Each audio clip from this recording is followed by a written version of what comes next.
विषय में। भोलेनाथ के चरणों में मां पार्वती जी अध्यासीन है।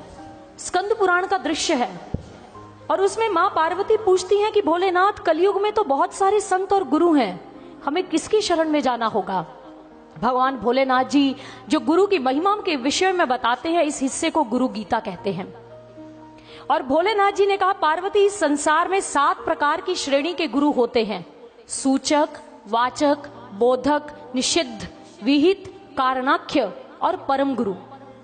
और भगवान भोलेनाथ जी क्या बता रहे हैं, इसे ध्यान से श्रवण करिएगा।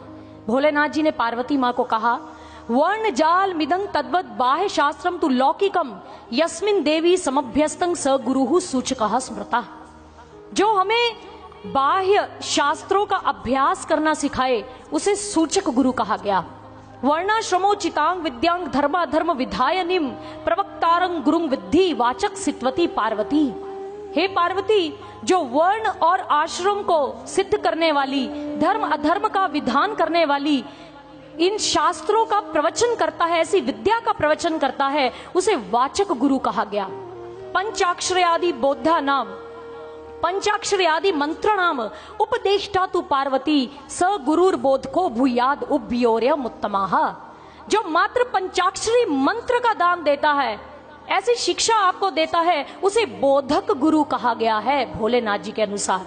आगे वो बताते हैं, मोह मारण वश्यादि तुच्छ मंत्रोपदर्शिनम निषिद्ध गुरु रित्याहु पंडिताः तत्वदर्शिनाः। जो मोहन, मारण, वशीकरण आदि तुच्छ मंत्रों का उपदेश देता है, तत्वदर्शी महापुरुष विद्वान लोग उन्हें निषिद्ध गुरु की श्रेणी में रखते हैं।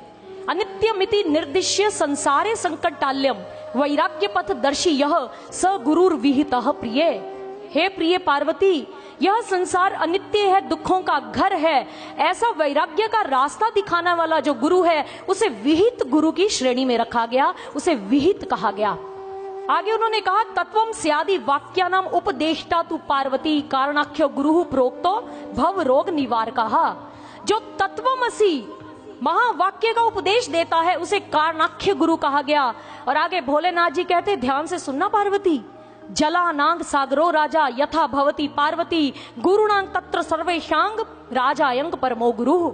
जिस प्रकार सभी नदियों का राजा मुखिया सागर होता है, ये सूचक, वाचक, बोधक, निषिद्ध, विहित, कारणाख्य जो 6 श्रेणी के गुरु बताए हैं, इन सभी का राजा परम गुरु होता है और उसी की शरण में तुम्हें जाना होगा पार्वती, जो कलिकाल का जीव है।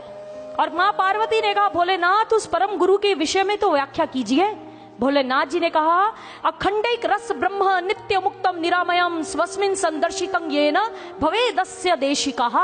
वह ईश्वर जो अखंड है, निराकार है, प्रकाश रूप में हम सभी के आंतरिक जगत में बैठा है, जो उस प्रकाश को दिखाएगा पार्वती, वही परम गुरु है और वही सच्चा गुरु है, वही दिव्य गुरु है। उसी की शरण में जाना, वही मेरा वास्तविक स्वरूप दिखा सकता है। ये भोलेनाथ जी कह रहे हैं, हम नहीं कह रहे। जो भी बात कर रहे शास्त्र सम्मत कही जा रही है, आप जाकर उसे अध्ययन कीजिए, पढ़ लीजिए, जो भगवान भोलेनाथ ने कहा। इसीलिए भगवान श्री कृष्ण जी जो माखन चुराते हैं, वो कहते हैं ये मटकी शरीर का प्रतीक है, ये मटकी फूट जाती है, ये शरीर भी एक दिन नष्ट हो जाएगा, साथ भी नहीं जाएगा। ये 5 तत्वों का पुतला यही रह जाएगा, जो साथ जाएगा वो सार है, जैसे माखन, वो हमारी आत्मा है। इसलिए आत्मा के कल्याण के विषय में सोचो, ये आत्मा जिसकी है उसका दर्शन करने के विषय में सोचो। और भगवत प्रेमियों, ये कथा में आपको संदेश मिल रहा है, ईश्वर का दर्शन होता है, दिव्य दृष्टि खुलती है, एक सद्गुरु ऐसा ज्ञान देता है, वो परम गुरु आपको ऐसे ब्रह्म ज्ञान की दीक्षा से सराबोर करता है।